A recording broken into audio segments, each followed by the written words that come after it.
Presiden RI Prabowo Subianto hari ini, Kamis 11 September 2025, melakukan peninjauan langsung Sekolah Rakyat Menengah Atas 10 atau SRMA Margaguna, Jakarta Selatan. Awas, mundur dikit. Nah, ini. Pakai RI.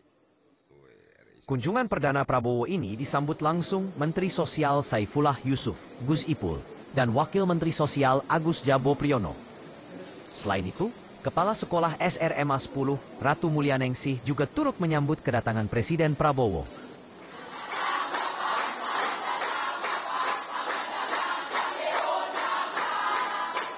Presiden Prabowo dengan mengenakan pakaian safari tiba di lokasi pukul 13.25 waktu Indonesia bagian Barat.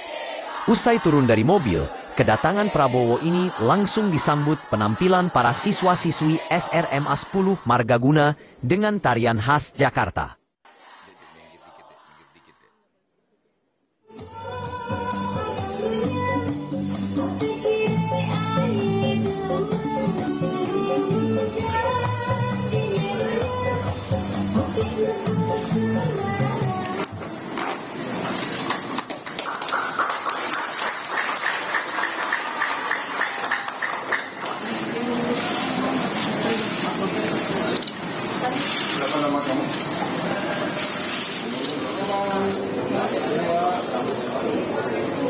Sabar, ntar dulu. Ntar belakangan aja.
Kamu udah boleh keluar. Astaga. Bilang aja ini.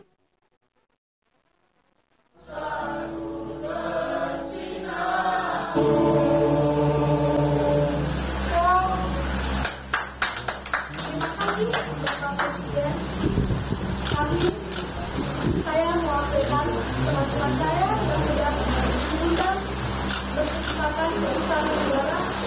Kami sangat berterima kasih. Terima kasih, Pak Presiden.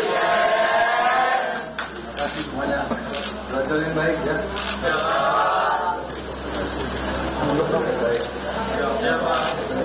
Mau sampai ke sesuatu? Oh, enggak.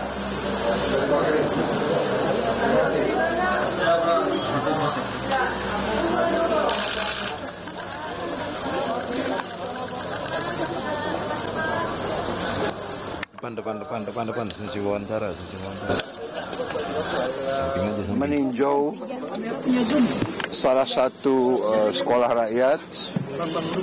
Hari ini sudah 100 yang beroperasi. Saya dapat laporan akhir September, 2 minggu lagi, 3 minggu lagi akan jadi 165 sekolah rakyat.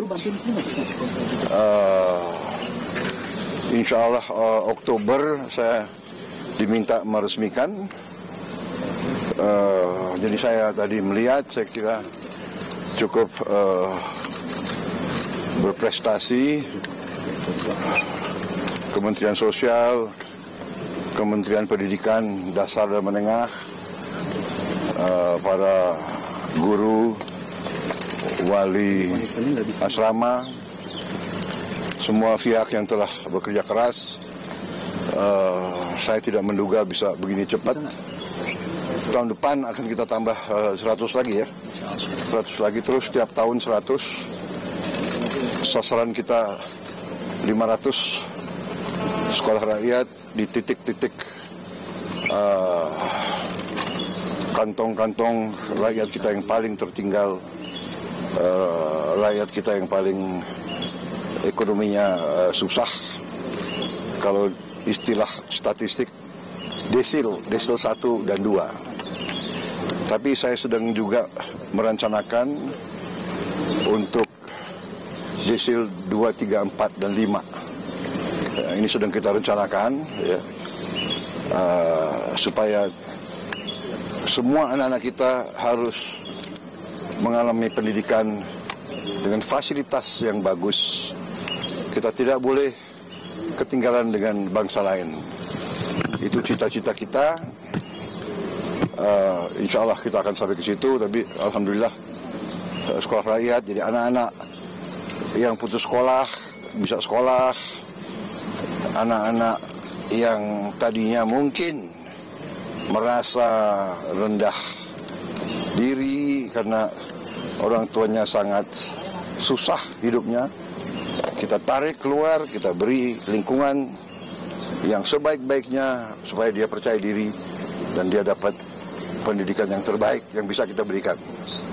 Jadi kita tidak mau membiarkan dan berharap ada perbaikan alamiah, itu tentunya itu harapan kita. Tapi kalau bisa kita, kalau perlu kita intervensi, kita bantu. Itu. Saya kira itu dari saya. Ada ya? catatan atau perbaikan yang perlu dilakukan nggak Pak dari tinjauan pertama ini? Ya selalu ada harapan kita. Tapi ini sebetulnya kampus yang sangat baik ini. Ya, saya kira untuk sekolah di Indonesia ini sudah sangat baik. Tempat tidurnya bagus. Tiap 3 siswa, 3 siswi atau tiap 2 satu kamar mandi. Saya dulu di Akademi Militer kita 60 orang kamar mandi yang los gitu. pakai dayung. Pak, bagaimana pemanfaatan teknologi yang bakal diterapkan dengan siswa sekolah yang nantinya, Pak? Iya. Jadi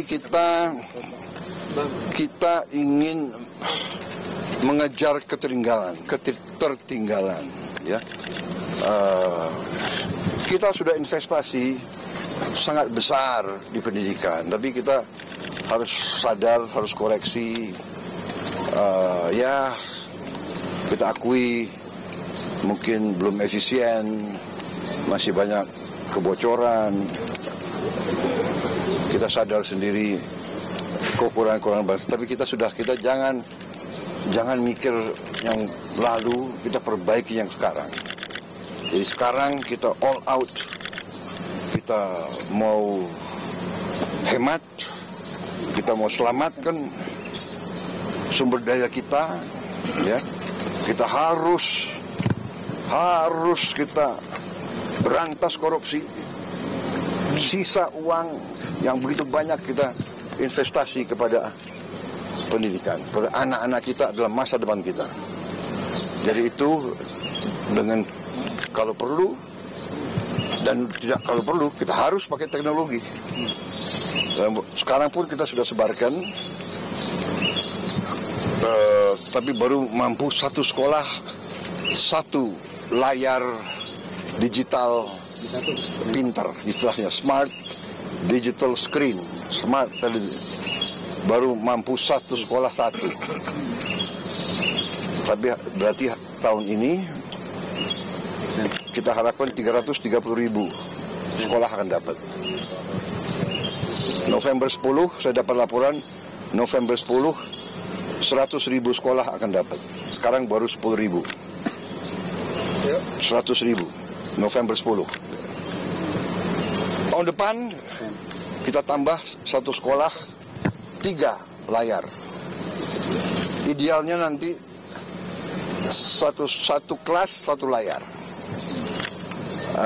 Di situ pelajaran-pelajaran dengan konten yang terbaik, animasi, dan kita bisa long distance education, tele education. Karena apa?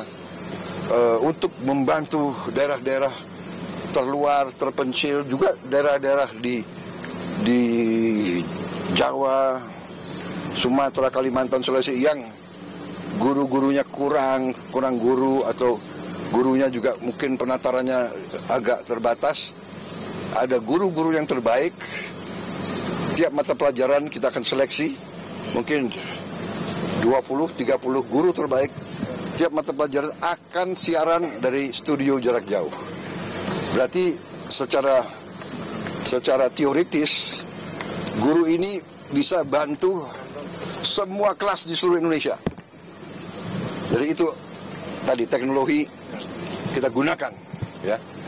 Dan juga Smart TV ini interaktif. Jadi itu kamera juga. Jadi saya dari pusat, saya bisa lihat kelas yang nggak ada gurunya. Saya bisa lihat kelas yang mungkin gurunya kewalahan atau gurunya. Jadi ini kita bisa lihat. Jadi ini saya, ya we try our best. Kita akan berusaha segala cara untuk anak-anak kita disiapkan, dididik yang terbaik. Kita tidak boleh kalah, karena dunia akan datang penuh dengan persaingan yang ketat. Oke. Menteri Pak, Polkam dan Menpora gimana Pak? Ya, nanti tunggu waktunya biar kalian ada semangat gitu loh. Kita sekolah rakyat tuh ya. Oke ya. Sekolah rakyat nanya Menko Polkam. Pak, tadi kan Tenang. siswa sekolah rakyat Pak ya. Jadi apa Pak yang jadi disampaikan Kualitas guru-guru seperti apa, dan kalau di daerah kan mereka jauh-jauh jaraknya untuk ke sekolah. Apakah ada asrama juga atau karena ada beberapa guru yang bilang sekolahnya jauh. Iya. Kita akan perbaiki, ya. Kita akan perbaiki dan kita akan buktikan. Kita tidak hanya angan-angan, punya visi. Kita harus mulai dengan cita-cita, mulai dengan impian, tapi kita harus mencapai dengan real. Sekarang sudah ada 100 sekolah rakyat real. Minggu depan 2 minggu lagi 65, tahun depan 100 lagi. Nanti sekolah yang lain kita perbaiki semua, ya. We make the impossible possible.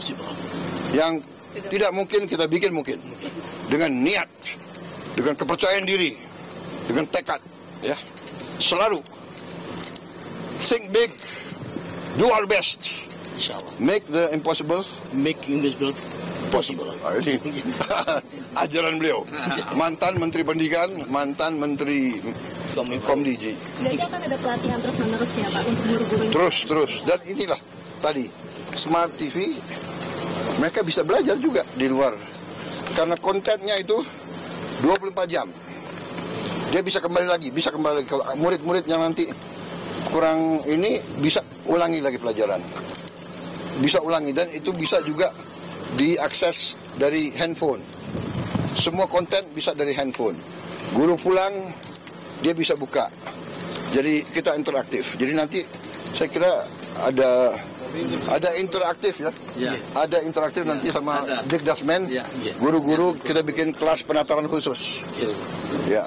Teknologi akan membuat ini mampu kita laksanakan. Oke. Terima kasih. Bagus. Kementerian Sosial itu punya beberapa pilar, ada Pordam, ada pendamping PKH, ya, ada juga pendamping rehabilitasi sosial, ada juga tenaga kesejahteraan sosial tingkat kecamatan atau TKSK. Kita ada beberapa pilar sosial, tambah lagi satu lagi ada PSM, pekerja sosial masyarakat, dan terakhir Karang Taruna. Nah, ini salah satu seragamnya yang saya gunakan. Nah, ini informasi. Oh iya, ada lagi Tagana.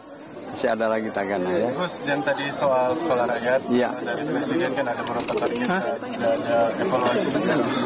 Seperti apa Gus bisa didiseminasi? Ya, kami setiap ada arahan dari Presiden, kami terjemahkan bersama Prof.No, ada Pak Wamen. Setelah itu kita akan koordinasi dengan kementerian-kementerian terkait yang memang juga ditugaskan untuk turut mendampingi penyelenggaraan sekolah rakyat. Misalnya Dikdasmen, Menteri PU, ya, Kementerian Dalam Negeri, Kementerian Agama, kemudian juga Mensesnek, Pak Seskap. Itu semua kita berkoordinasi untuk menerjemahkan arahan Presiden. Tadi cukup jelas ya, selama beliau berkeliling di sini minta kebersihan itu benar-benar dijaga, terutama mulai dari toilet, kemudian tempat asrama, dan juga tempat belajar. Itu semua kebersihan harus terjaga. Kemudian gizinya juga terus diperhatikan. Makanya beliau tadi ke ke ruang makan untuk melihat menu hari ini. Nah, beliau tanya juga tiap harinya seperti apa gitu. Nah, terus yang lain-lain tentang perlengkapan yang dibutuhkan dalam penyelenggaraan proses belajar mengajarnya seperti laptop, kemudian papan tulis digital.